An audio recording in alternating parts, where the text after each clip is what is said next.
live from the Lee and Helene Sapp Fieldhouse on the campus of the University of Nebraska at Omaha. UNO Television presents the NCAA Division II Wrestling Championships. Tonight, the national championships in all 10 weight classes will be decided, as well as the nation's top team.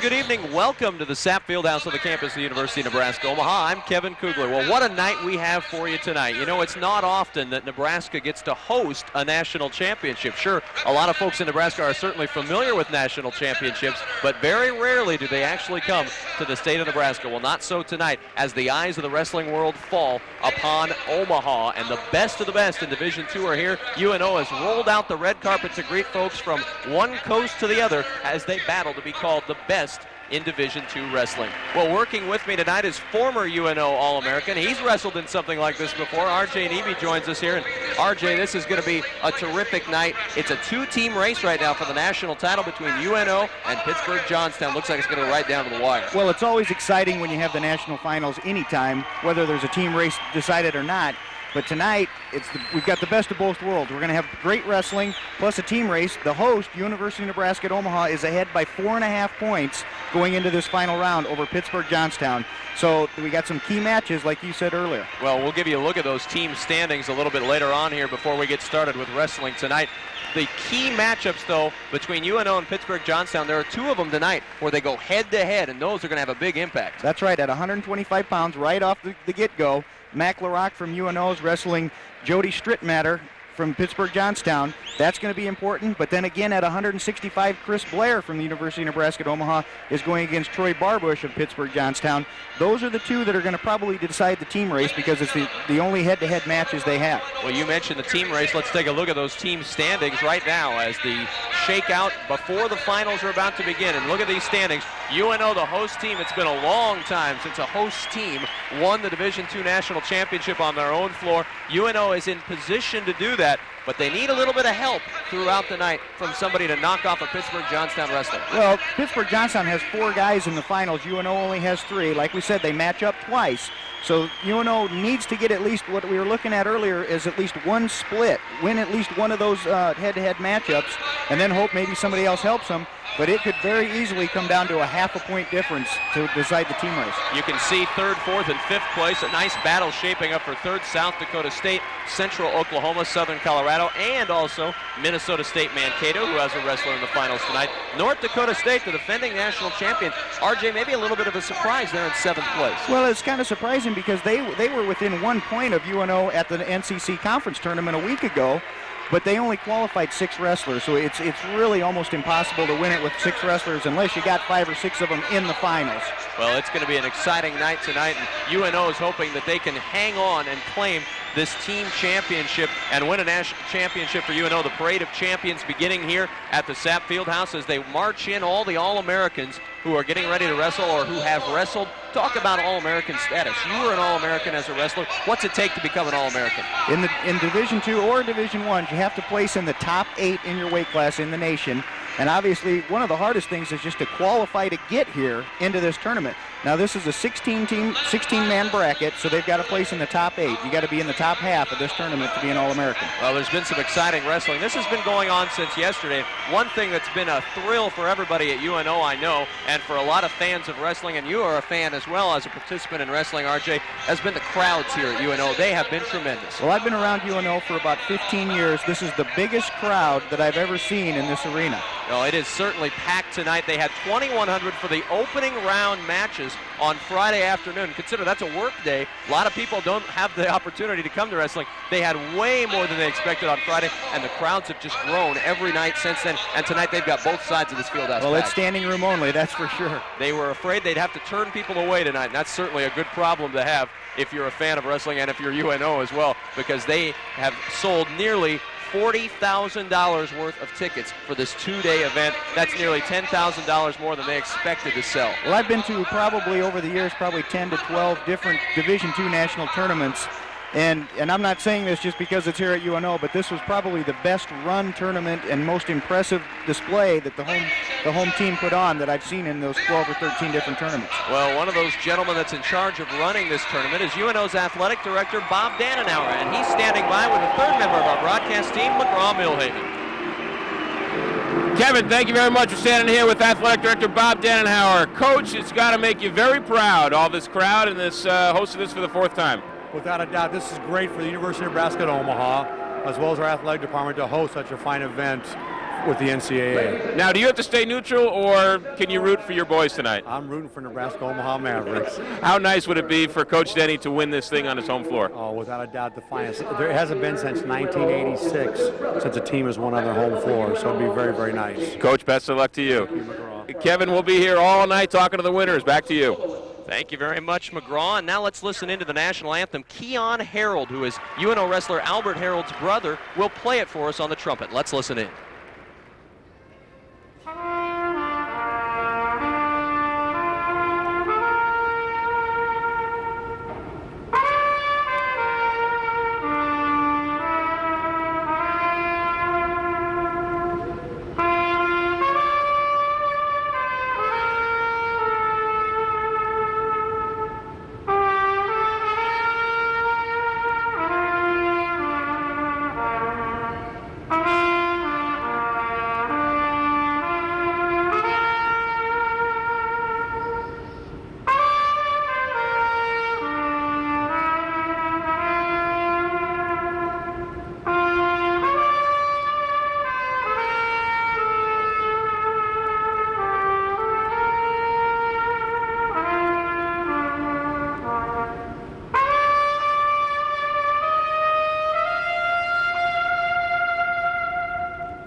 Deserved round of applause for that young man. As boy, you know, I played trumpet in 5th and 6th grade, and I never got sounds out of it like that. It never sounded like that when I played, and congratulations to him. What a terrific performance.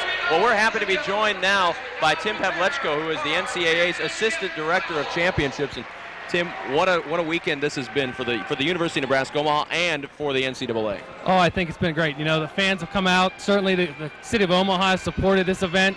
You can tell tonight by the size of this crowd and the atmosphere that's here with UNO, having people in here. I think the North Central Conference as a whole should be proud of this, and UNO certainly has put on a great show for these student athletes, which we're really here to support. The sport of wrestling is a sport that has been growing over the last decades, and you see the crowd response tonight. For the NCAA, is this a surprise to see this many people that come out to these events? No, I don't. I think when you have an event in here in the Omaha with the strong wrestling, you know, throughout the high school, the grassroots, and the youth, I think it's not a surprise. Division II has a good following. Fans from North Dakota State, South Dakota, you know, throughout this Midwest area have followed these teams throughout the year, and they're here supporting them tonight. It's a great atmosphere. Tim, give us an idea of what it takes for the NCAA to put on events like this. Well, I think it's a multifaceted thing with the travel of the teams, of getting them qualified through the regionals, of the planning, the NCAA Wrestling Committee coming in, doing site visits, making sure, you know, our biggest job is make sure the student athletes have an experience they'll never forget. Well, they certainly won't forget this. And what a crowd tonight. It's the championship atmosphere. It's an electric atmosphere tonight,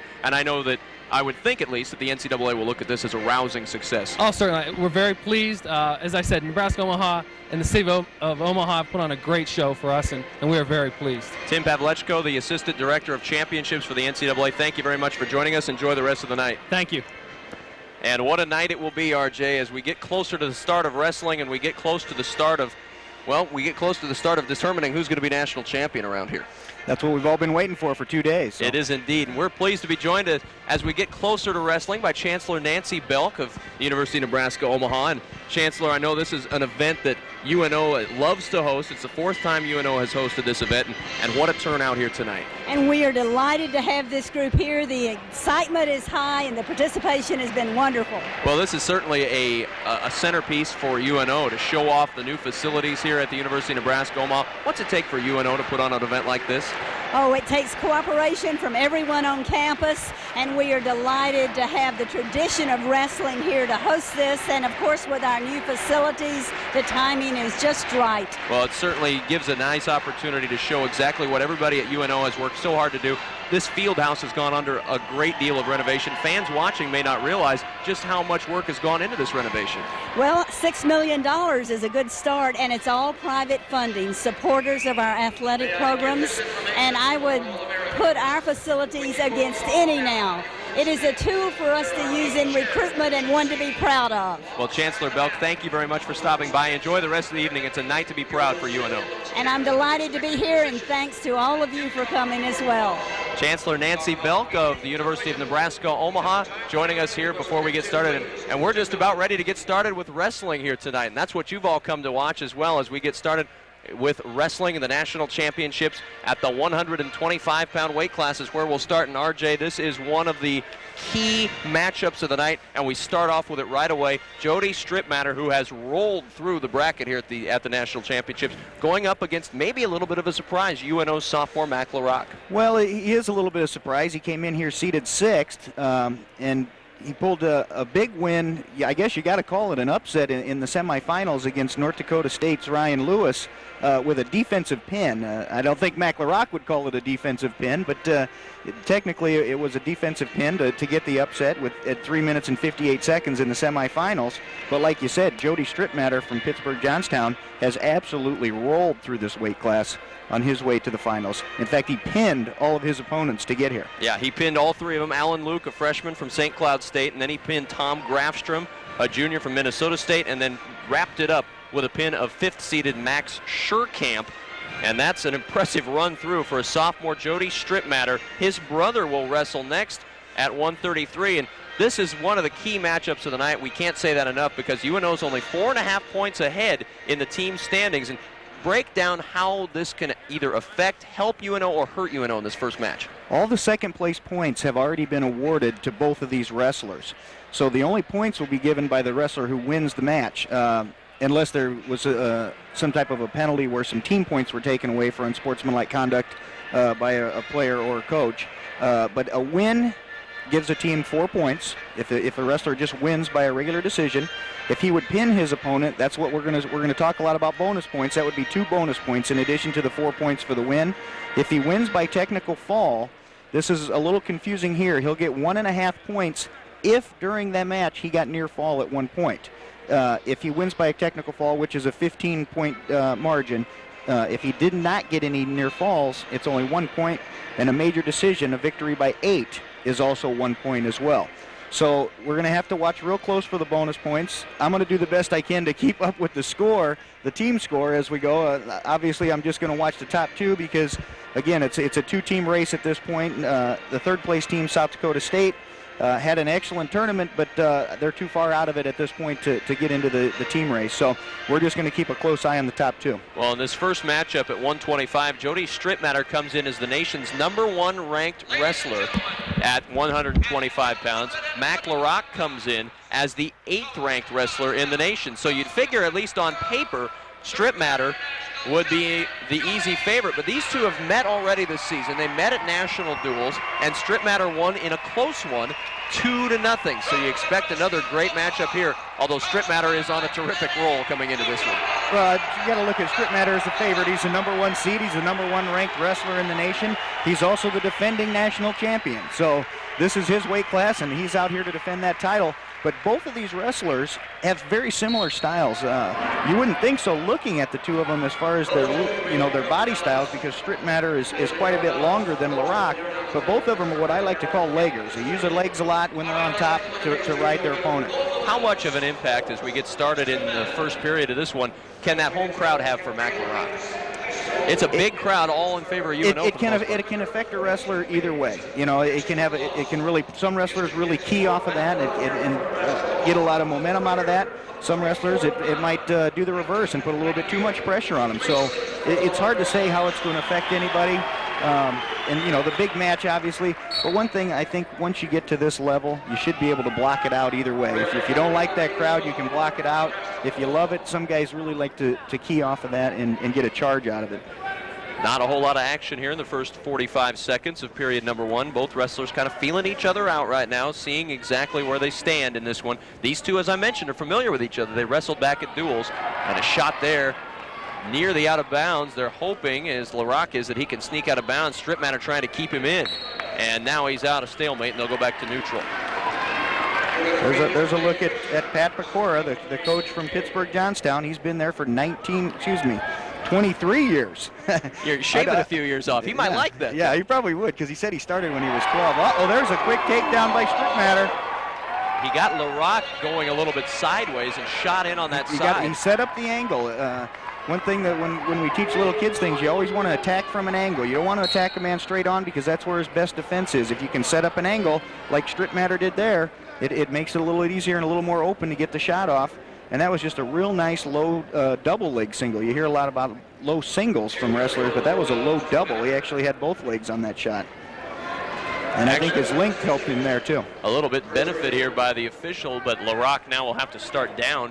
He thought he saw some blood, so the official called a timeout, and that got the riding time advantage to stop for a moment, but Stritmatter will start building that up again right now. And you see right away he goes in with the legs, and that's what I talked about earlier. Both of these wrestlers are, again, what I call leggers. They're going to use that leg ride to their advantage. And again, you just mentioned riding time. In college wrestling, for folks that aren't familiar with college wrestling, if a wrestler has riding time built up and he amasses more than a minute than his opponent, and that's cumulative over the match, he'll get 1 point at the end of the match. So we're going to keep a close eye on that as time goes on too. And there's a false start by LaRock, and he'll get a caution on that one from the official. He gets 2 cautions. The third one, they'll award a penalty point.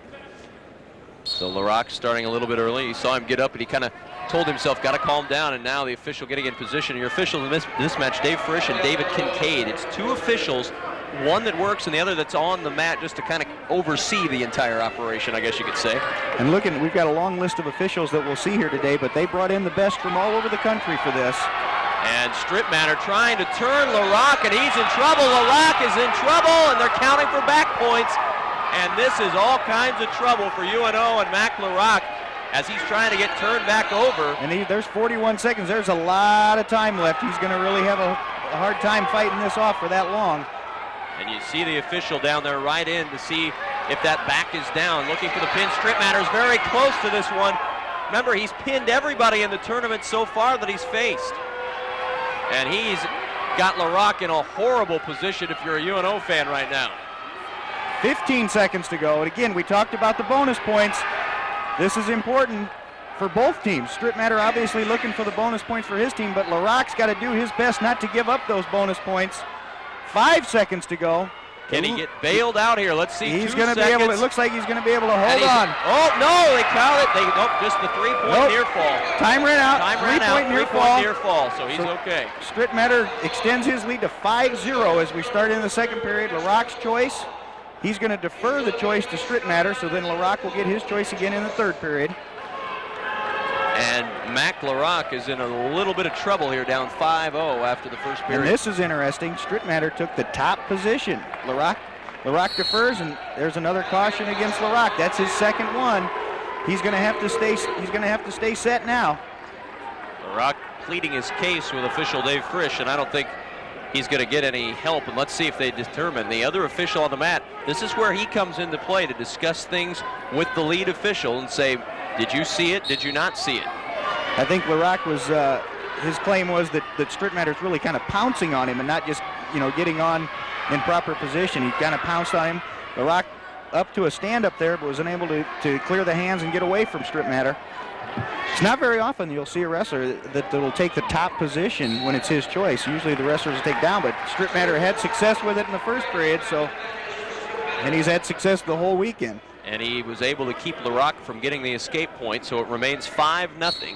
1:41 and counting to go in second period. And riding time advantage is all Stritmatter, and he nearly gets away. LaRock trying to get away, and there's the escape, the first point for Mac LaRock. A stand up as Stritmatter dropped down to the ankle. LaRock was able to kick out and get the 1-point escape. He trails now 5-1, but Stritmatter has 2 minutes and 17 seconds of riding time built up against LaRock. Nice double leg shot by Stritmatter. And there's the 2-point takedown for Stritmatter. He's now up 7-1, and with the riding time, that makes it 8-1. We have to start thinking about a major decision. That's getting very close to happening in this one. And that would be another bonus point for Pittsburgh Johnstown if Stritmatter was able to get that. And now he's getting near fall points again. Counting for back points is the official Dave Frisch, and that's going to be a 3-point near fall. If LaRock's able to get out of it, he is. It's a 3-point near fall, and now you're looking at a major decision right now unless LaRock can start adding up some points. Well, he's going to have to get something going because Stritmatter is not an individual that's going to be very easy to score on, let alone when you've only got about 2.5 minutes to make up 9 points. And this would put an awful lot of pressure on the remaining UNO wrestlers in this event tonight to win, because they can really only afford one loss tonight. In the head-to-head matchups. Well, actually, in all three. In all three of UNO's matchups. Braumon, Creighton, a favorite at 141. We'll see him in a little bit. But right now, Mac LaRock's got his own problems, as you can see why Jody Stritmatter has been the #1 ranked wrestler in the nation for most of the season. He is a very solid wrestler at 125. Well, he's 42-1 this year. He's only a sophomore. His career record 86-3. That's incredible. That is incredible for a sophomore. He had a relatively easy path here to this final as we get to the end of period number 2, and it's 10-1 Stritmatter. All three of the people he faced were seeded at 5 or lower, 2 unseeded, and Max Scherkamp was a 5 seed. But ranked #1, he was national champ last year at 118. Of course, they changed the weight classes in college wrestling in the offseason, and was the 1996 Pennsylvania High School state champion. No, Mac LaRock had a tougher road to get here. He was seeded 6th. He was actually ranked #4 in the country in the last rankings I saw, but he ended up getting seeded 6th here this weekend. And he had to beat #2 Ryan Lewis from North Dakota State and #3 Chris Peretti from Ashland just to get into the finals. Plus he had overtime in the first round against Eddie Ponce, an unseeded wrestler. And out of bounds, they'll head back to the center of the mat. It's 10-1, and now we've got a little bit of a problem from LaRock. You see Pat Pecora, the 23-year head coach for Pittsburgh Johnstown. The Mountain Cats were the champion winners in 1996, and looks like LaRock may have gotten his jaw whacked at the end of that series. Now, each wrestler has a minute and a half of injury time per match that they can use, but they can only take 2 injury timeouts. If they take a third one, they're disqualified. 10-1. Stritmatter will start in the down position. And he's also, remember, he's got 3 minutes. 3 minutes of riding time, and he's got LaRock in trouble. LaRock just able to roll out of it. A 2-point near fall, though. Reversal. We got a reversal and potential near fall right here, though. And this is trouble counting for back points LaRock again. able to roll through. He didn't get any back points. It was just a 1 count. In order to get near fall, you got to have at least a 2 count for a 2-point near fall, a 5 count for a 3-point near fall.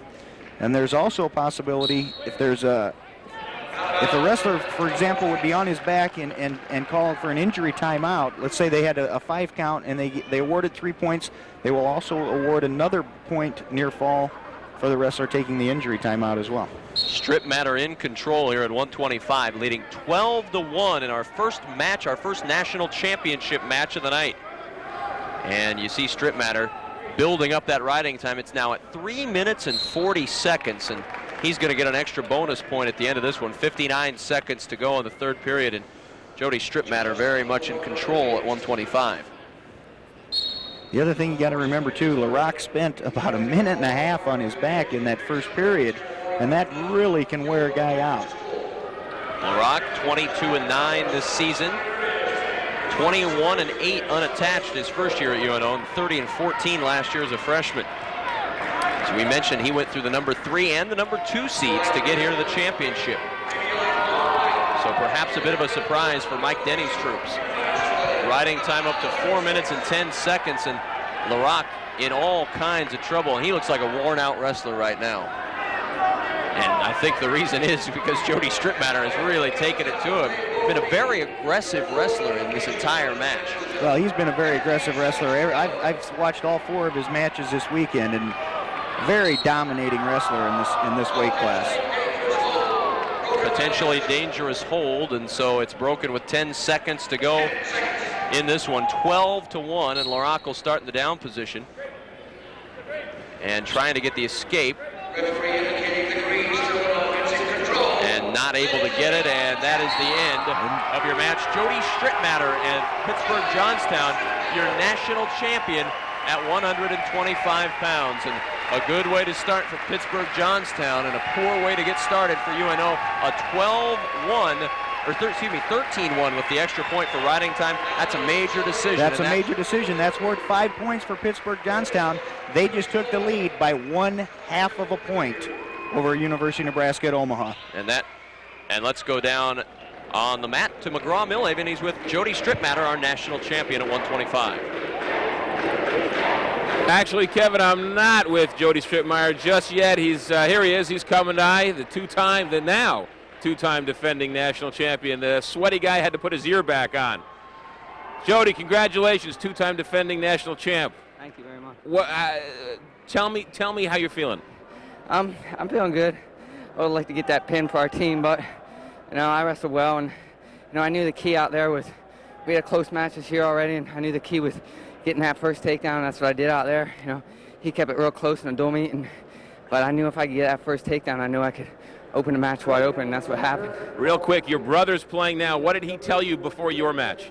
We just, we're going to do what we normally do. We're not changing anything. We're just going to go out and wrestle the style we wrestle. If we do that, we'll be fine. Congratulations, two-time defending national champ. Kevin, back to you. Thank you very much, McGraw. Jody Stritmatter, your national champion at 125. As McGraw mentioned, his brother John Stritmatter, a senior, coming up next at 133. It's got to be an advantage when you go on the road at national championships to have your brother there to be able to help you. And I speak either of Jody or John. Each one has their brother there to kind of help them along the way. Well, probably more than anything, it helps to have them in the wrestling room and together every day, day in, day out. And they probably live together, and they probably wrestle around a little bit at home every once in a while, I imagine, and they probably have over the last 20 years. You hear a lot about families wrestling, brothers wrestling, and even now you hear sisters wrestling. That's right. Well, John Stritmatter will be up next at 133, and he'll go up against Scott Braun of South Dakota State. Stritmatter of Pittsburgh Johnstown and Scott Braun of South Dakota State. And I can guarantee you right now, Scott Braun, the junior from South Dakota State, has just picked up a huge rooting section here at UNO, and it's the folks wearing Maverick red and black. They want to see Stritmatter lose in this one and keep UNO right within a half a point. Yeah, I talked to a little bit of some of the UNO alumni guys here right before the finals, and that's what they said. Boy, these South Dakota State guys are going to get some big cheering section, because South Dakota State brought a large contingency themselves, but now they've got all the UNO crowd behind them as well. Well, this is a huge match for UNO's title chances, because this is kind of the extra wrestler, I guess you could say, for Pittsburgh Johnstown. UNO has 2 more coming up after this, as does Pittsburgh Johnstown, but this one right here gives Pittsburgh Johnstown an advantage. If they are able to get the win at 133, they'd have the title edge, I guess you could say, in the team race. But John Stritmatter, he's going to have his hands full, because Scott Braun, the junior from South Dakota State, is no slouch. He was a runner-up back in 1997. Stritmatter, the runner-up in '96, was an All-American last year. So both of these wrestlers have been in this final situation before, but neither one of them has come away with a title, and I'm sure they're both going to shoot for it tonight. Well, the path to the championship was a little bit easier than Scott Braun of South Dakota State may have thought. He entered as the number 4 seed in the tournament, but in the very first round, Ryan Hintz was able to get the upset over number 1 seed and undefeated Mike Barreras. And Barreras fell. That opened up that side of the bracket. Scott Braun, who came as the number 4 seed, really was able to take advantage. He beat Lance Parsons, Jess Montez, and Ryan Hintz, and his path was completely free of seeded wrestlers. He went against 3 unseededs and was able to take it all the way to the finals. Well, don't take anything away from Scott Braun. He definitely deserves to be here, but he definitely had the easier side of the bracket the way things worked out with Barreras from Adams State getting knocked off in the first round. That was probably the biggest upset of the tournament as I see it. In fact, Hintz from Central Missouri, who beat him, he had to wrestle Barreras again down in the consolation, and Barreras pinned him in 1 minute and 52 seconds. So Barreras got his revenge, but I'm sure he would have rather had it in the first round than here. Well, we're ready to go now at 133 pounds between John Stritmatter of Pittsburgh Johnstown and Scott Braun of South Dakota State Jackrabbits. South Dakota State in the blue uniforms, while Pittsburgh Johnstown is in the white and navy. And Pittsburgh Johnstown, Stritmatter with the first shot in, and Braun able to block it off. South Dakota State coached by Jason Lyles and Pat Tim, as SDSU in third place coming into the finals tonight. They've got a couple of folks, and there's a 2-point takedown already for Stritmatter. He's got the early 2-0 lead. Well, he's got a little added pressure. When the younger brother goes out and wins a national title right in front of you, you can't let the younger brother show up the older brother. Well, Scott Braun, who we mentioned, came in as the 4 seed, a 2-time North Dakota high school champion, went to South Dakota State, a defection from North Dakota in the high school ranks, was pinned at the NCC championships by Chris Nelson of North Dakota State, and the escape there for Braun makes it a 2-1 Stritmatter lead. Stritmatter. Now this John Stritmatter, not quite as long and lanky as his brother Jody, so his style's a little bit different, but they're very similar in many ways. So you'll probably see the same type of ability that we saw in the first match. Jody and John Stritmatter kind of exchanged Pennsylvania high school state championships. They dominated the high school state wrestling marks in Pennsylvania in their high school years. Both were state champions in Pennsylvania high school lore. And that says a lot to be a state champion in the state of Pennsylvania, because they've got some tough wrestling in the high school level there. Stritmatter in on a low single. Braun trying to hold on. Stritmatter nearly able to get him rolled, but not so much now as Braun's able to fight it off. And a good job by Braun. And now a potentially dangerous hold, and it's going to be broken up and sent back to the center of the mat. Both of these guys are brainy wrestlers as well. 2-time All-Academics for both of them. Pittsburgh Johnstown with a big crowd here as well, and they get a big cheer as Stritmatter nearly had Braun in a bad position, but again, Braun able to get out of it. Now Braun in on the low single attempt. It's 2-1, Stritmatter with the lead in the first period here at the 133. This position, we're probably going to end up seeing a stalemate. There it is. The referee felt neither wrestler could improve his position. They'll start them back up on their feet. Score remains 2-1. Minute to go here in the first period. Riding time really not a factor at this point. 14 seconds in favor of Stritmatter. Remember, it's got to be over a minute for a point to be awarded at the end of the match. Again, Stritmatter shoots down low, and Braun able to fight it off again for the time being. 40 seconds to go in the first period. Scott Braun of South Dakota State, John Stritmatter, the number 2 seed, and he just gets another 2 points. And there's another takedown with 30 seconds to go here in the first period. Braun gets the escape. Stritmatter just let him go in that one. And it's 4-2. He might have been wiser to try to ride him out in that situation. He only got about 20 seconds left to go. He would have been able to take a 4-1 lead into the second period rather than just a 4-2 lead. 12 seconds to go in the first period. See the score. Stritmatter leading Braun 4-2. And out of bounds will go back to the middle and neutral position for the next and final 7 seconds of period 1. As we wind our way down. And that is the end of the first period, as neither wrestler willing to take any risks in the final 7 seconds. And 2 more periods to go to determine a national champion at 133. The choice goes to Stritmatter. He's going to take down to start the second period. Again, he leads 4-2 over Scott Braun of South Dakota State.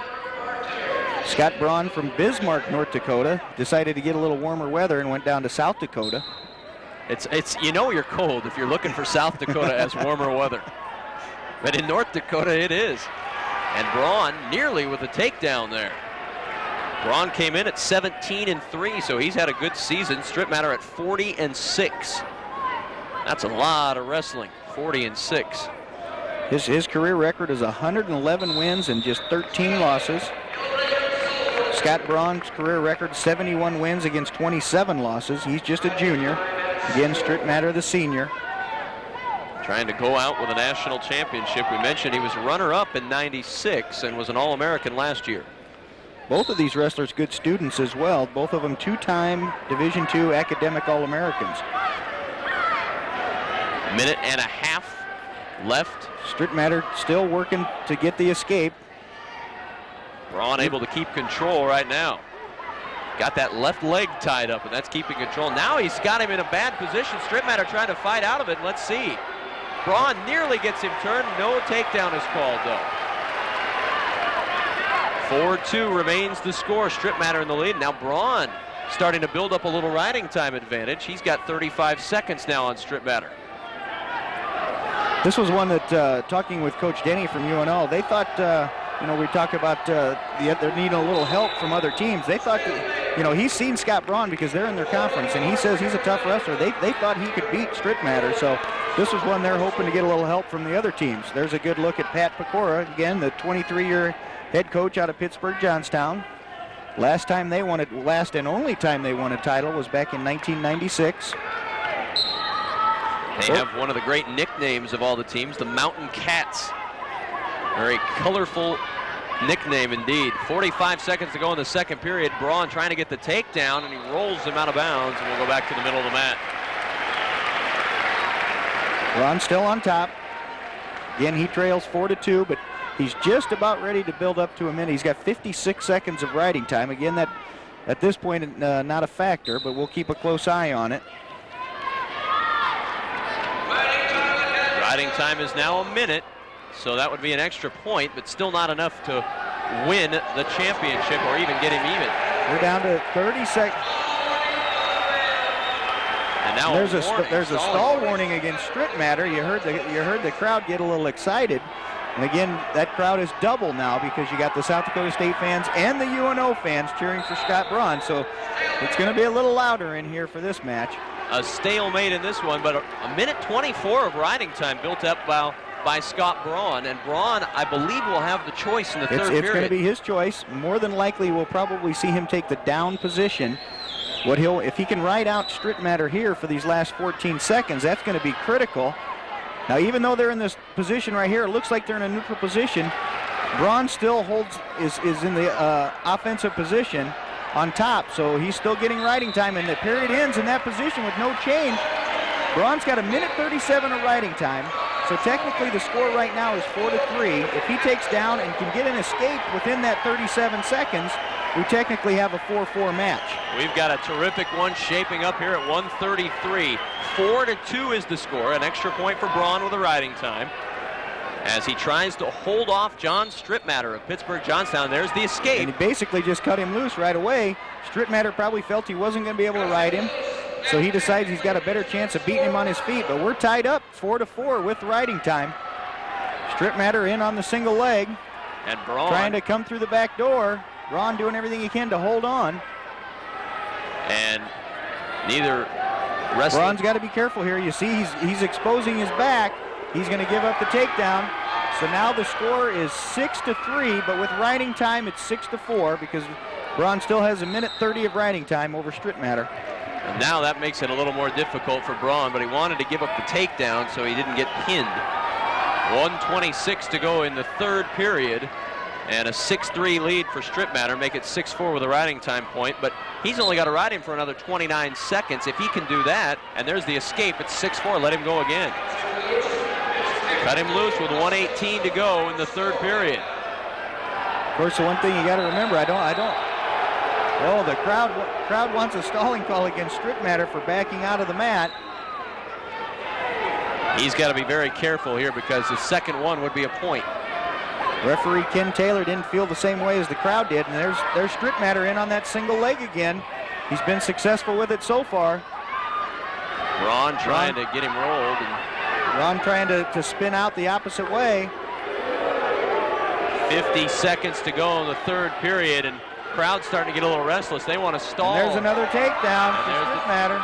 And that really hurts Braun's chances in this one. He's got the riding time, but That could still evaporate as Stritmatter's in control. That riding time's down to 1:15, RJ, and that one is about to slip away as well. Yeah, he's about 10 more seconds, and riding time's not going to be a factor in this match. Oh, Stritmatter lets him go again. That, I think, that could be costly because there is 1:09 of riding time for Braun. He still has that point for riding time. It's 8-5 on the scoreboard, but with riding time, it's 8-6. We've got 27 seconds to go. A takedown would tie the match up.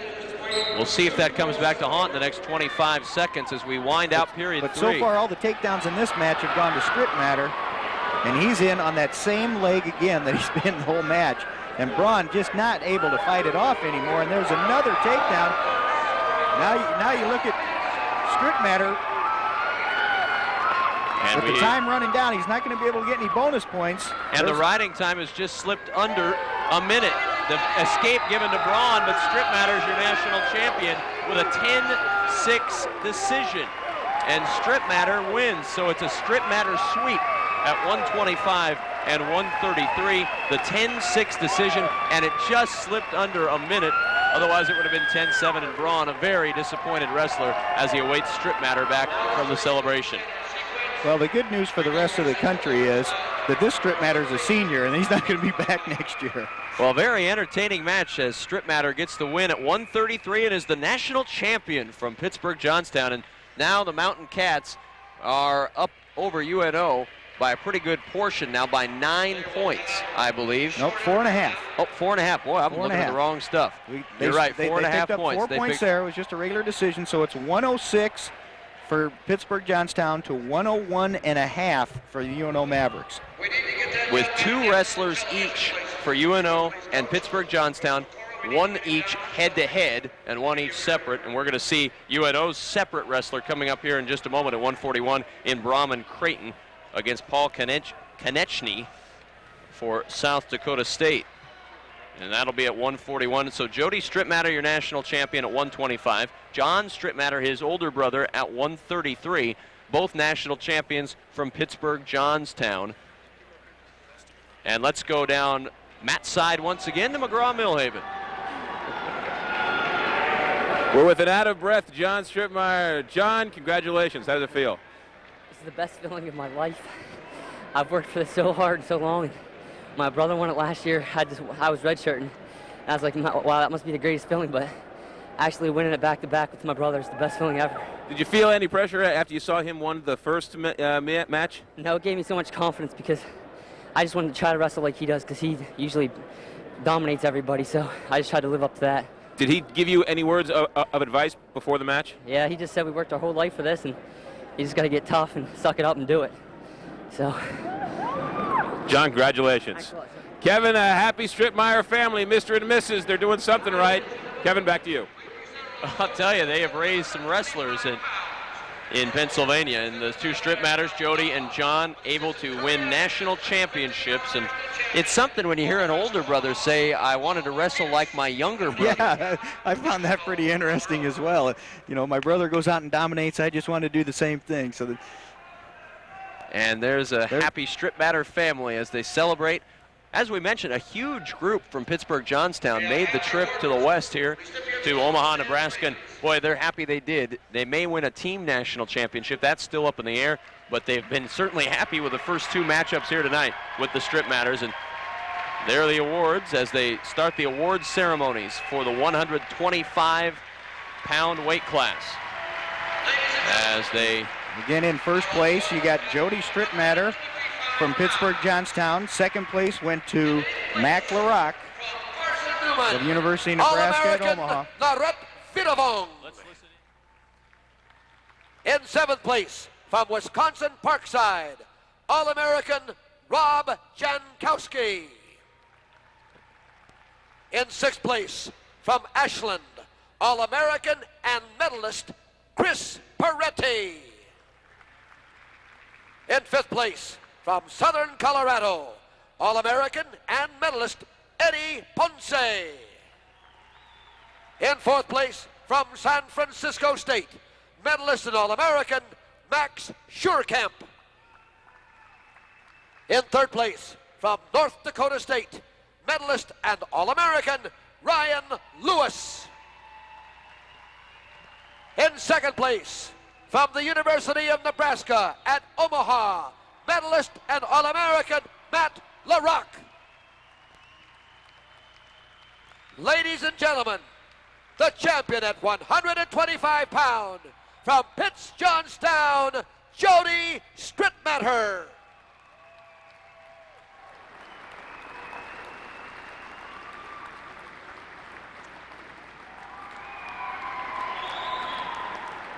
Ladies and gentlemen, would you congratulate our All-Americans and medalists at 125 pounds?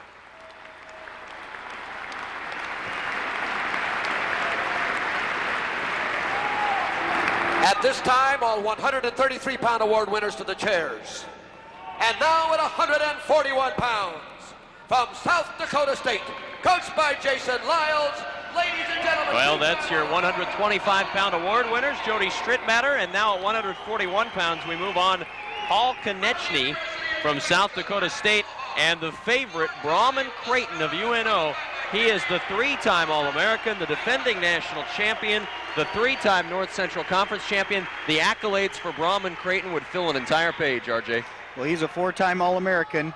As a matter of fact, he's just the second four-time NCAA All-American in UNO history, so that's quite an accomplishment for him. I don't think I'd be letting the cat out of the bag. I've heard a lot of rumors going around this weekend that Jody Stritmatter, who we just saw win the 125-pound title, is possibly transferring to a Division I school. Would not surprise me the way we saw him wrestle. He was a dominant performer here. I saw several Division I coaches working around the arena this weekend, and it's kind of sad. They're almost recruiting this tournament like it was the junior college national tournament, which is something you never saw before, like we've seen in the last couple of years of Division II ranks. Braumon Creighton, Class A state champion with Millard North back in 1994 in Nebraska. High school record of 89-19. And he has improved upon that, if you can believe that, at UNO. He's won 147 here at UNO. Oh, he's up to 150 now. Well, that's right. He has won three here in this. That's right. He got his 150th earlier on today. Braumon Creighton against Paul Konechny. They have met many times as they're both in the North Central Conference, and Creighton 6-0 lifetime versus Konechny. 4 of those came this year, so this is actually the 5th meeting of these two wrestlers this year. They met a couple times in open tournaments during the first semester. They wrestled each other in the duel, and they wrestled each other in the conference tournament. So they are no strangers to each other. RJ, if you've lost to someone 4 times already, that's got to be in the back of your mind, or maybe in the front of your mind. It's on the front. It's on the front. There's a stall warning, and Braumon Creighton gets the takedown. So a double whammy for Paul Konechny from South Dakota State, because he gets warned for stalling, and just as that happens, Braumon Creighton shoots in on an extremely quick double leg takedown to take a 2-0 lead. We've seen this the last couple of days, and you saw an example of it there, of how quick Braumon Creighton is. His takedowns in this tournament have sent oohs and ahs throughout the crowd. He is one of the quickest and one of the most demonstrative at that. Without a doubt, his strength is on his feet. In his quarterfinal match, he beat Marcus Mays of Central Washington 16-6 in what I would call a takedown clinic. He has indeed put on a clinic, and he's put on a clinic for so many years at UNO now. 4-time All-American now with his appearance here in the finals, and just a terrific career wrapping up for Braumon Creighton, but he wants to wrap it up with a national championship. It's 2-1. Creighton with the lead, and out of bounds they go. They'll go back to the middle of the mat. 1 minute to go in period number 1, and UNO absolutely has to have this win for the team race. If they don't get a win from Creighton, they're pretty much done in the team hunt. Yeah, without a doubt, this is one they expected to win, and they have to win to have any hopes at all. And what they really would like is some bonus points if Creighton were to get a major decision, or even better, a technical fall or a fall. Braumon Creighton really not known that much as a pinner. Again, like I said, he's very strong on his feet. He's strong at all aspects of the wrestling, the bottom and the top position, but his strength is on his feet. He wrestles most of the match on his feet. In the semifinals, he in fact had to get a takedown in the last 20 seconds to win the match over Travis Shives of Mankato to beat him 7-4. Creighton beat an unseeded Marcus Mays, and then he beat Travis Shives, as mentioned, and also an unseeded Lamont Tucker to get here to the championship. Konechny had a bye in the first round, beat unseeded Tony Pellner, and then beat the 3 seed Tony Clark of Pittsburgh Johnstown. It's 2-1. Braumon Creighton with a leader at 1:41. 17 seconds to go here in the first period. Creighton against Konechny. Again, in college, the first period is 3 minutes, followed by 2 in the second and 2 in the third. If they would have to go into overtime, it's a 2-minute sudden death period on their feet. We haven't seen one of those yet in the finals, but it wouldn't surprise me if we've seen a couple down the road. We have seen several over the course of wrestling this past couple of days as this tournament has unfolded. There's a look at assistant coach Ron Higdon from the University of Nebraska at Omaha. He was an All-American here back in 1989 or 90, I believe. Hedge on the side of younger. That's always a good bet. And there's all a right, caution we'll leaving early. give him 90. Braumon Creighton cautioned for a false start. As we mentioned, he gets 2 of those, and then a point is assessed on the third. Creighton's so quick, it almost looks like he false starts even when he doesn't. And he's nearly gotten it out. He turned it around, he got the escape. Did a really nice job right on the edge of staying in bounds. Konechny was trying to shove him out of bounds without giving up the escape. Braumon able to stop and turn around and face him to get the escape, take the lead 3-1 now here in the second period. That escape only took him actually 9 seconds to get out, so very quick escape. And now we've got a stop in action. The official stops it for a moment and sends him back to neutral. The official in this match is Jim Warren from Newport Beach, California. Decided to come here and see some snow. He's being assisted by Keith Poolman from Charles City, Iowa. I guarantee you he doesn't see much snow in Newport Beach. According to the weather, he's not going to see much snow if he sticks around here for the next few days either.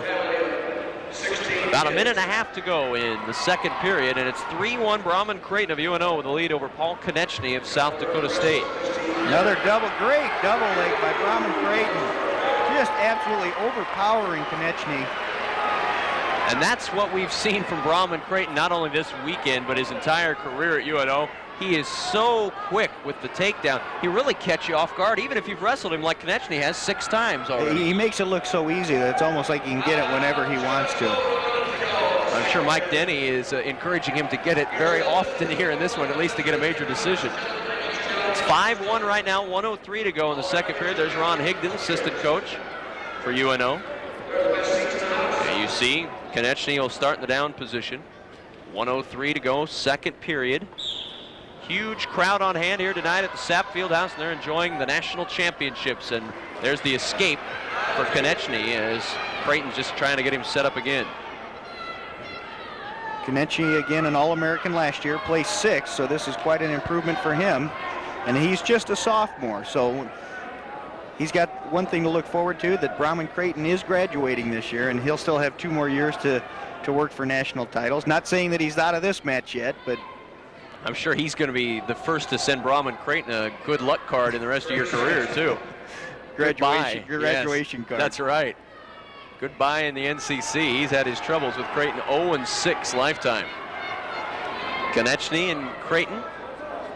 It's kind of Creighton in his match in the semifinals against. There's a stall warning against Braumon Creighton now. Braumon Creighton. So each one has received a stall warning in this match. I was talking to the University of Minnesota State Mankato coach after the semifinals. Braumon Creighton beat their Travis Shive 7-4, and he said they had wrestled Braumon Creighton 10 times, was 0-10 against him in their career. So the North Central Conference is certainly going to be happy to see Braumon Creighton ending his career tonight. He has been dominant, 3-time NCC champ. He won his 3rd championship just 2 weeks ago. Now we've got a little pause in between the second and third period, as looks like Braumon Creighton may have a little bit of a cut lip or something as he's being tended to. Now that will, if there's blood, it does not count against his injury time. That is blood time. They get separate time for that and separate time for injury time. The coaches, however, you see them there, they cannot coach the wrestler during that timeout. Braumon Creighton and Paul Konechny. Now watch this, the takedown. Keep an eye on this. Look how quick and what power he uses to drive Konechny down into the mat. I need to correct myself. During a blood timeout, the coaches can coach the wrestlers. During injury timeout, they cannot. So 1:52 here in the third period. It's 5-2. Braumon Creighton with the lead. And how important was it that Jody Stritmatter at 125 was able to get the major decision over Mac LaRock? That could end up being the key in this team race. Looking at the team scores early, I said this team title could be decided by 1/2 of a point, and that could be the difference maker, him getting that major decision. 5-2, crowd moaning and groaning. There's a good look at Mike Denny, and what a career he has enjoyed at UNO. One of the most respected wrestling coaches, regardless of division, in the entire nation. And now it looked like, there's a quick escape by Konechny, but it looks like what the UNO coaches want Creighton to do is try to get 2 or 3 more takedowns in order to extend his lead and work for that major. They really would like to get the bonus point for a major decision after Stritmatter got a bonus earlier. Again, Konechny from South Dakota State, they're the 3rd place team. And there it is, the takedown. There's a takedown. We've got 1:15 to go.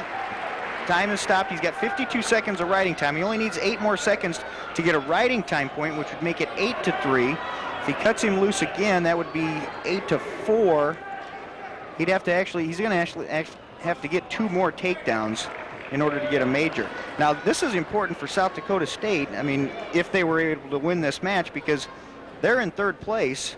They give trophies for the top 3 here. They don't give one for 4th place. Central Oklahoma is only 1/2 point behind them. And Mankato, Minnesota State Mankato is only 3 points behind. So there's a couple teams, there's a battle for 3rd place as well. We'll have to keep a close eye on that.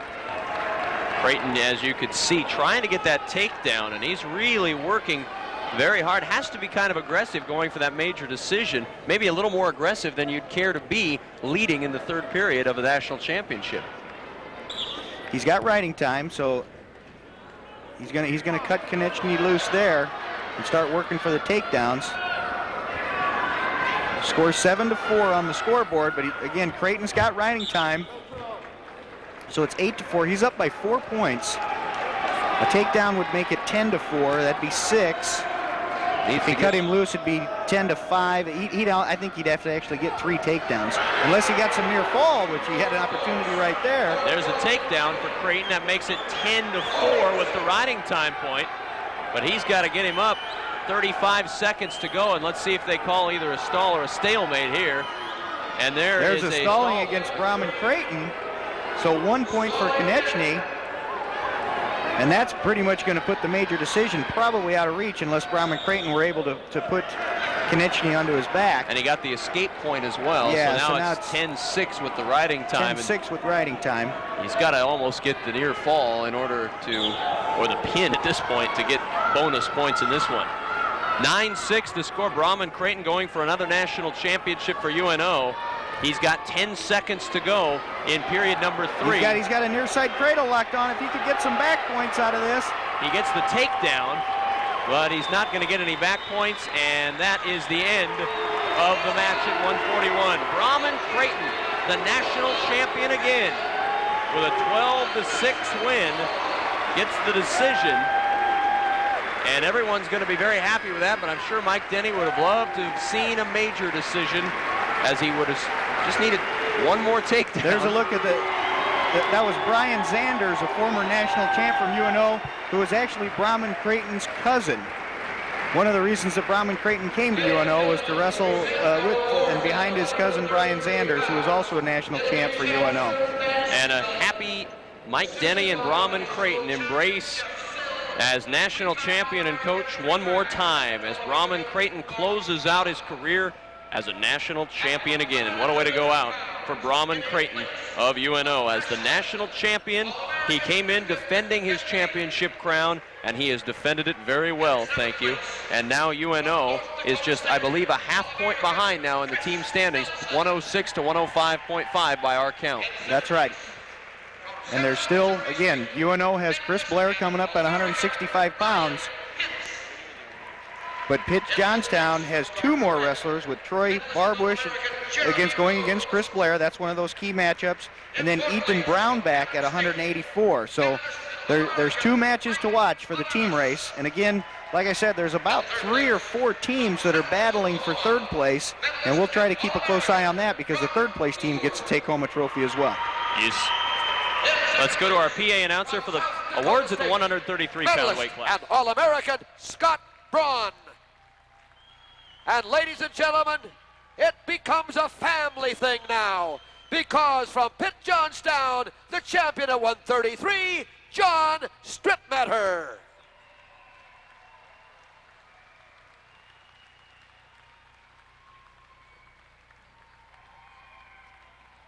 Now, ladies and gentlemen, we will hold for about 30 seconds for the television interview. We have just switched the way they were going to do that. Well, you heard it. They're going to hold for 30 seconds for the television interview, and getting set up for that television interview is our own McGraw-Millhaven.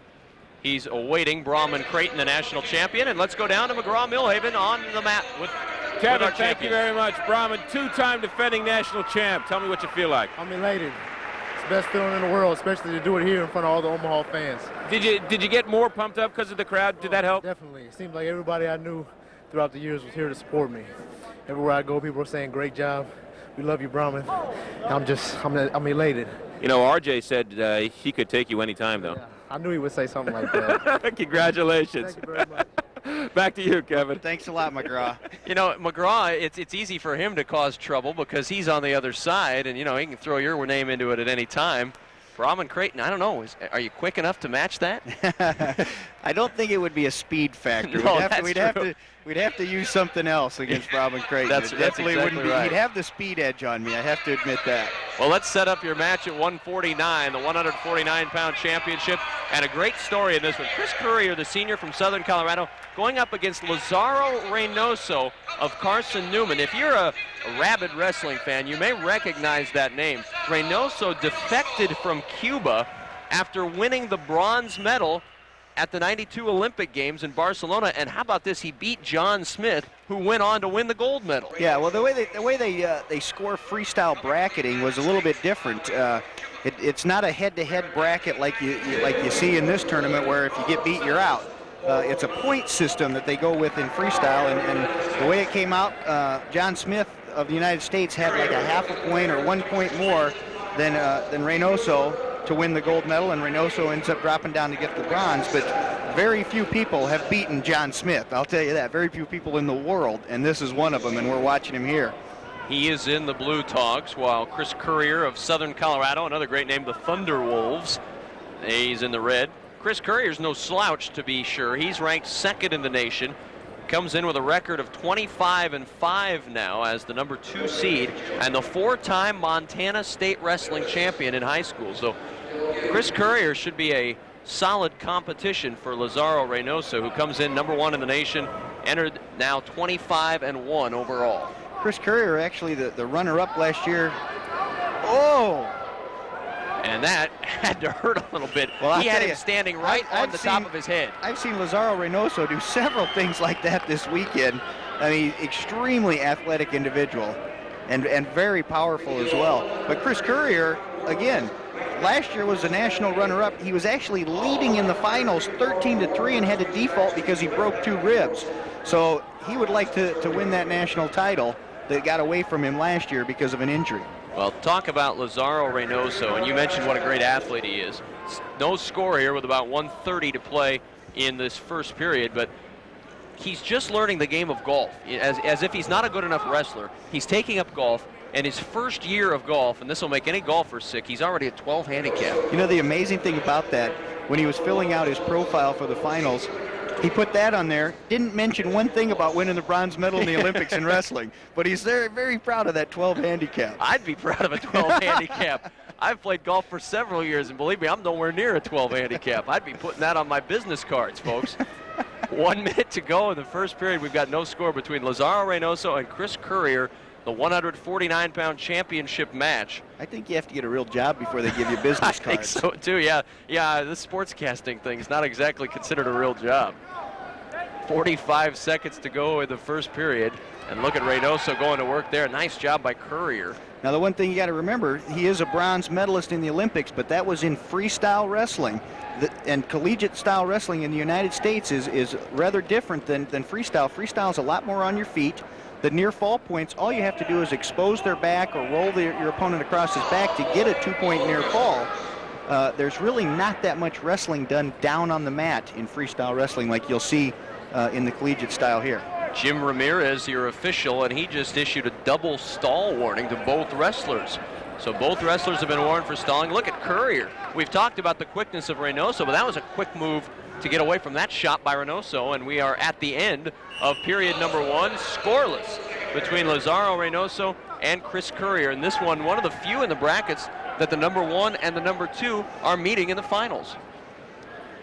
Reinoso placed 6th last year, his first time in collegiate wrestling at all. Like I said, it's a completely different style, but that was at 157 pounds, so he actually dropped a weight class this year. His record this year was 25-1. Under career record, it says unknown. From what I hear, his age is kind of an unknown factor here, too. He says he's 25, but that seems awful young for somebody that got a bronze medal in the 92 Olympics. That would mean he was 18 years old and beat John Smith. That's amazing. 1-1 is the score, as each wrestler has been penalized a point for stalling right now. A double stall penalty assessed. And you don't see that very often, the double stalls taken all the way out to a penalty point. Well, referee Jim Ramirez from Arkansas City, Kansas, he's not going to waste any time. He's going to make these wrestlers wrestle. He's not going to let them stall. 1 minute 35 to go in the second period. And there's the first point on a non-stall. Chris Currier able to get the escape, and it's 2-1. Now that they both had their stall warning, you get one warning. The second one is a point. If either one of these wrestlers would get called again, it's another point, and anyone after that, it would be 2 points. The fifth penalty is disqualification. So, we're still early into the match. We're only halfway through. You got to keep that in the back of your mind. These guys can't give up any more of these stalling calls. And it's been a very, I don't want to say quiet match, because we've seen a couple of terrific moves, but really neither wrestler being terribly aggressive here through the first period and a half. As Reinoso makes me eat my words a bit as he shoots in low, and there's the takedown. 2 points for Reinoso. It's 3-2. Lazaro Reinoso of Carson Newman with a lead. And he's right now, riding time really not a factor yet. Reinoso building up, just coming up to 40 seconds. You see the time remaining in the second period of the 149-pound championship match. You look at the scores that Reinoso won by, and you wouldn't think that he had too easy of a road here, but from what I watched him, he really didn't have too much trouble, with the exception of in the quarterfinals. He got caught on his back for just a split second, kind of brought to the crowd here to their feet, because everybody's following him. He is such a great story. And a stall against Reinoso. That's another point for Currier, and that evens it up. Riding time is at 1:15 in favor of Reinoso, so that would be a point for him, but it's 3-3 on the scoreboard. We're at the end of the second period. Well, like I said, there's a good look at Doug Moses. He's the coach from University of Southern Colorado. He's been there for 15 years. He actually started the program at Southern Colorado. He's been the one and only coach there for 15 years. Twice they've been national runners-up at Southern Colorado. Carson Newman, where Lazaro Reinoso is wrestling, he kind of a newcomer to the Division II ranks. The last couple of years, though, they've made a big impact. They've had several good wrestlers. Haven't been a real big factor in any of the team races. They are 9th place this year. A lot of those points coming from this wrestler right here. There's an escape allowed by Currier to Reinoso. It's 4-4. The riding time given up gives another point for Reinoso, and so he's ahead officially 5-3, but Currier's only got to burn 5 seconds off that riding time. Attendance here at the Fieldhouse tonight, 3,800 folks have packed their way in for this one. I will mention that the fire marshal says the attendance, the building will only hold 3,800. So how ironic that we ended up exactly 3,800. Boy, that's a real break for the folks at UNO. They didn't have to didn't have to worry about the capacity. I was just going to say it looks like more, but I was worried that they were worried they might have to send some people home, but they ended up with exactly 3,800. What a break. 2-point takedown and now an escape point for Currier. So it's 6-4. Reinoso with riding time advantage and 1 minute to go in the third period. So Reinoso just that close to winning a national championship. Remember, though, he's been called for stalling. He's had 2 points against him. The next one would be a 2-pointer. So he can't sit back and rest on his laurels here. He's going to have to keep wrestling. And let's see. We've seen Jim Ramirez has been very quick to call stalling tonight in this match. We've got 35 seconds to go here in the match. He's keeping a close eye on these two. 30 seconds left. Currier trailing by 2 with the riding time by 3. And Currier doing everything he can to try to get a takedown. Again, there's riding time, so even if we did get that 2-point stalling, which we're not going to get it now because Reinoso just made an offensive shot. Uh-oh! And nearly turned over. Let's see the 2-point takedown. He's almost got him down. They're counting for back points. He got it! There's the pin! Reinoso, the bronze medalist, gets caught on his back by Chris Currier, the senior from Southern Colorado. And what an upset at 149. Reinoso had it won with 8 seconds to go in the match. And a fired up head coach for Southern Colorado. He may be more excited than Chris Currier, who has just won a national championship. Watch this again. Reinoso's got it won until right now. Just a quick front headlock to a whip over. And Currier keeps driving, gets Reinoso on his back. Reinoso tries to bridge out, but Currier stops his first attempt. And I think Reinoso just figured it was over at that point. Pinned him with 8 seconds left in the third period. And how about that? What an amazing turnaround at 149. Chris Currier came in as the number 2 seed, and he pins Lazaro Reinoso coming from behind with 8 seconds left. To get the national title that eluded him last year. Again, he should have won it last year, but had to default out. And he comes away with a last-second pin to win his title this year. What a finish to our 149 match. And that is indeed a national championship caliber match there. It started awfully slow with stalling issued to everybody. But wow, what a finish as Chris Currier gets the championship. And that was important for the team race because Southern Colorado was one of the teams fighting for third place. They just took over third place with 66.5 points to South Dakota State 63. So they're looking at a trophy now for Southern Colorado. They got to be happy with that win. Well, let's go to our PA announcer for our awards at the 141-pound weight class. Medalist and All-American, Tony Pellner. In 5th place, from the University of Pittsburgh at Johnstown, medalist and All-American, Tony Clark.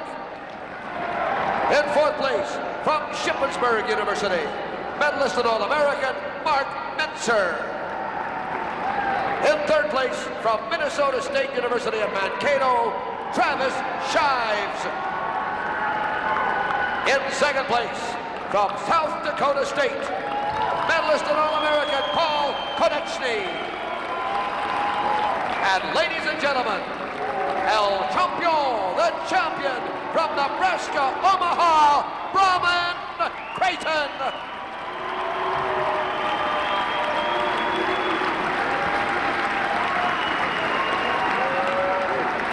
And I'm sure he loves that applause. Tonight's attendance, there are 3,800 of you in here.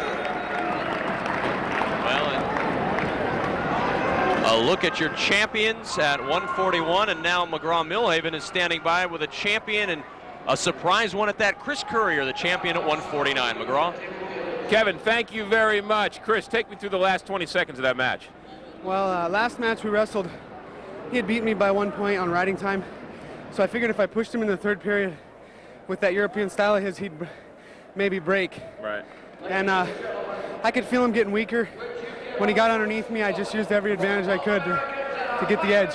Did you realize how much time I was left? I mean, you realized you were 10 seconds from losing the match. I realized that. How does it feel? I was squeezing so hard. How does it feel to be a national champion? Outstanding, incredible. I can't even explain it. I'm sure you'll enjoy it as the years go on. Chris, congratulations. Thank you. Kevin, back to you. There's a young man who has just been handed a present that until about 10 seconds left in that match he wasn't sure he was going to get, and he worked for it. He got it. Chris Currier, your national champion at 149 pounds, and I'm guessing that feels better than all 4 of his state championships in the Montana High School State Wrestling Tournament. Without a doubt. Your 157-pound matchup, Scott Hewitt of Northern Colorado and Alan Hankins of Augustana. Now this is an interesting matchup. Both North Central Conference wrestlers, Hewitt and Hankins. There's and a quick already takedown by Hewitt. Hewitt came in ranked number 1 in the nation, the number 1 seed in the tournament. Alan Hankins not ranked in the top 8. He came in an unseeded guy that came in the senior, now 20-8 on the year, a transfer from down at Lincoln at the University of Nebraska. Yeah, he's not a completely unknown. Everybody knows around this area who Alan Hankins is. Like you said, he wrestled down at the University of Nebraska and started some down there for them, and then apparently just couldn't break into the lineup anymore, so he transferred to get some wrestling in his senior year, the last year of his career.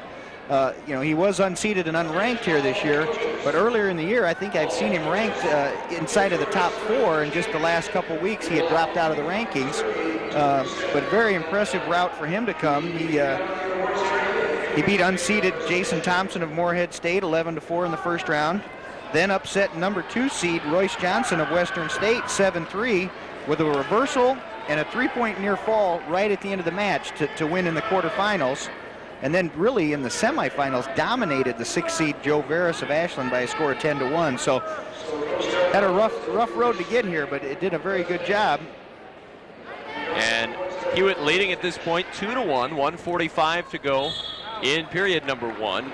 Hewitt from Northern Colorado looking to become only the second 4-time, well, he is now the second 4-time All-American in Northern Colorado history, and what an achievement for that. At Northern Colorado, Hewitt just the second 4-time All-American with his appearance here tonight. That's for Coach Jack Mon. We just got to look at him. Jack Mon, the son of Bucky Mon, the North Dakota State coach, who we'll see in a later match. Those two teams see each other in the North Central Conference, father and son coaching against each other. But Jack Mon in his 12th year at Northern Colorado, he's had 25 All-Americans in all in those years, and a couple national champions slipped in there as well. Jack Mon himself was a 2-time All-American wrestling for his dad up at North Dakota State. 2-1 is our score, 1:05 to go in the first period. Hewitt in the golden togs while Hankins is in the blue. Augustana and Northern Colorado match up in the North Central Conference. These two have met twice this season.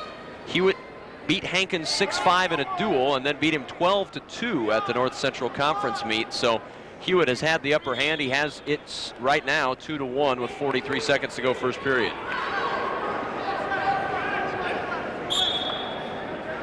He's got 43 seconds built up in riding time as well.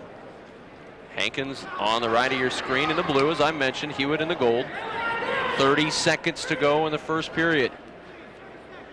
After a quick start with that quick takedown, we've not seen a whole lot more action in this first period between these two.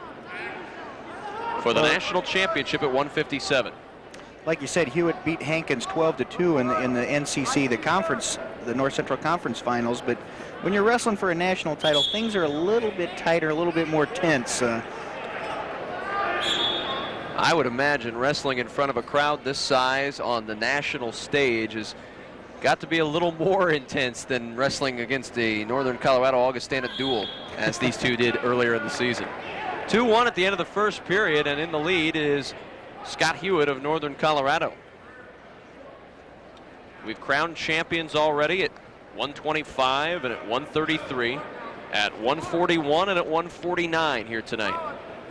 Now at 157, the halfway mark of the meet. It's 2-1. Scott Hewitt of Northern Colorado leading at the start of period 2.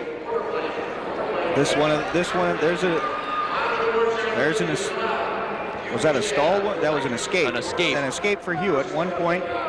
So he leads now 3-1 over Hankins of Augustana College. And now they'll head back to the center of the mat. Begin again in the neutral position. 1:40 to go here in the championship at 157. Hewitt 5th last year at the NC2As and 5th in 96, 8th in 97. So this is a guy who's used to wrestling on the national stage, Scott Hewitt. 1:25 and counting in period 2. You see the score, Hewitt over Hankins by 2, and out of bounds they go, nearly tumbling there into Marlo Mullen, the other official on the mat. Your main official, your referee tonight, Del Hughes. Marlo Mullen, the other official in charge on this one. Del Hughes from just north in Sioux City, Iowa. They've got some terrific officials in here for this meet. We have seen a couple of these officials at some Division I wrestling meets. Mike Allen of Waterloo has done a lot of Division I stuff. And most of these guys go back and forth. There's a 2-point takedown for Hewitt. It's 5-1 now. We'll see half of these officials at Penn State next week wrestling the Division I national tournament as well. So they brought in the best officials. They did, you know, I hate to repeat myself, but they've done an excellent job of hosting the tournament here in Omaha this year. It's interesting when you talk about Division I and Division II wrestling, and RJ, you were a part of Division II, and you wrestled against a lot of Division I wrestlers, and you see it still in the open events that UNO hosts and the other schools in Division II host. Division II wrestling and Division I wrestling, it's really hard to find a line between those two. Of all the sports, the separation of the divisions is really not as distinct in wrestling. Well, because it's such an individual sport. The main difference as far as is probably just in team strength. I mean, you get some individuals at the Division II level that can compete very well on Division I competition. But as a team goes, it's harder for the Division II schools, mainly because of a budget constraints. They don't have the type of budgets that the bigger schools have, and so as far as teams go, these Division II teams would have a hard time competing at that level. But the individuals, some of these individuals at the top level of Division II would do very well against any competition in Division I. As we reach the end of the second period, Scott Hewitt of Northern Colorado with the 5-1 lead. Heading into the third period tonight, Hewitt with the lead, trying to get the national championship. Northern Colorado not a factor in the team race. They came in tonight at 15th, while Augustana was in at 13th to start off our finals tonight. I mean, back in November in the Kaufman Open in this exact same gym, you see teams come in when it is an open tournament. University of Iowa sent their team here to wrestle at UNO. Iowa State sent several of their wrestlers. University of Nebraska was here, so it was a very quality meet. And that, you know, you get to the individuals at Division II. That's where they get their shot to prove their wares against the upper ranks of Division I. UNO has had a banner year in wrestling. Not only has their wrestling squad been ranked number 2 for the entire season, but every year the open meet that they host early on in the wrestling season continues to grow. And as RJ mentioned, it's really one of the top 2 or 3 opens in the entire nation. Well, it's the largest single-day tournament in the country. They have over 400 wrestlers every year. They spread about 13 or 14 mats out on this floor. There's not much room to sit. It's standing room only because there aren't any bleachers pulled out because it's all taken up with mats. But if you want to see some quality wrestling in November, Omaha's the place to be. My partner has slipped back into the togs from time to time and hit the mat in those events as well, and has had good success, I might add. That was not my choice. I was forced into that by a bet. And I should mention, he ended up doing very well, so the bet was a worthwhile one. 5-1, 1 minute to go, third period for the national championship at 1:57. In the lead is Scott Hewitt of Northern Colorado in the gold togs. As we wind our way through a stall warning against Hewitt. Stall warning against Hewitt. That's his first warning. The next one would be a penalty point. And he shoots low and pushes Hankins out of bounds. Go back to the center of the mat. Hankins, a 4-time high school finalist in Kansas and a 3-time state champion in high school. Hewitt, 2-time state champion in high school with a 112-7 record. It's not too shabby. Not at all. But I'll say, you know, we talk about all these wrestlers. I bet almost every one of these wrestlers was a state champion somewhere. If they're wrestling in the national finals, they probably won their state championship at one time or another. You would not think. Always the case. I mean, there's several times where Lazaro Reinoso, for example, he skipped right over that high school level, went right to the Olympics. You know, that high school stuff isn't worth wasting your time on. 5-1 our score. Hewitt in control of this one. He's going to get another point for riding time, and he's going to win your national championship as we wind our way down to the end at 1:57. 5 seconds left to determine a national champion, and Alan Hankins of Augustana is 5 seconds away from falling at the hands of Scott Hewitt. Little equipment problem for Hankins. He gets this match not resecured. playing a big part in the team race. Northern Colorado in 15th with 16 points. With 4 more here, that'll move them up to 20, but they'll still stay at 15th. Augustana will stay at 13th with 23 team points. 2 seconds, 1, and there's your national champion, Scott Hewitt of Northern Colorado. Don't tell him that it's not a factor in the team race, as he is one happy young man, ranked #1 in the nation. He started off the year as the #4 ranked wrestler, and talk about the pressure of being #1 and coming through and getting the win. He did it, and he's national champion. I've said that before. That's one of the hardest things to do, because what you've got is a big target on your chest when they give you that #1 ranking.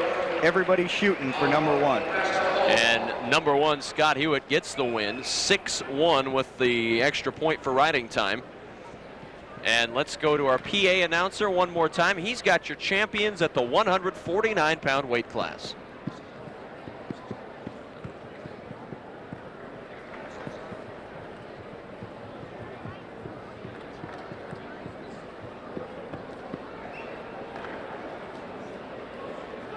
Ladies and gentlemen, assisting in the presentation of our medals at 149, national champion of UNO, Brian Sanders, and 2-time national runner-up and 2-time academic All-American, Joe Wypaszynski.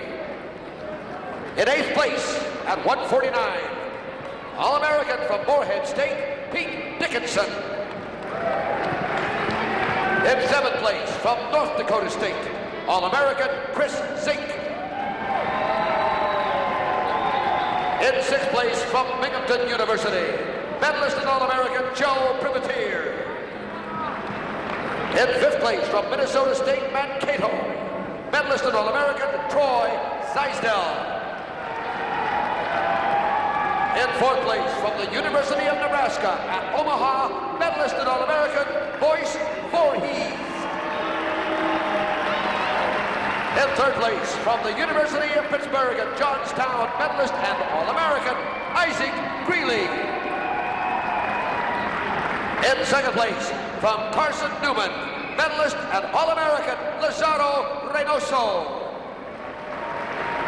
And ladies and gentlemen, the champion at 149 pounds from the University of Southern Colorado, Chris Currier.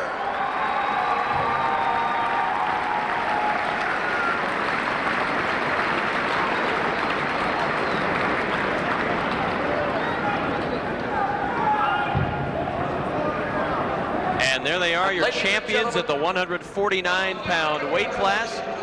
And let's go down Matt's side, McGraw-Millhaven. He's got another champion next to him. He is in a good position, always surrounded by champions. Here's Scott Hewitt, the champion at the 157-pound weight class. McGraw. Kevin, thank you very much. Congratulations, Scott. What'd your mother say to you after you won? Said I deserved it. I worked hard. That's about it. What'd your father tell you?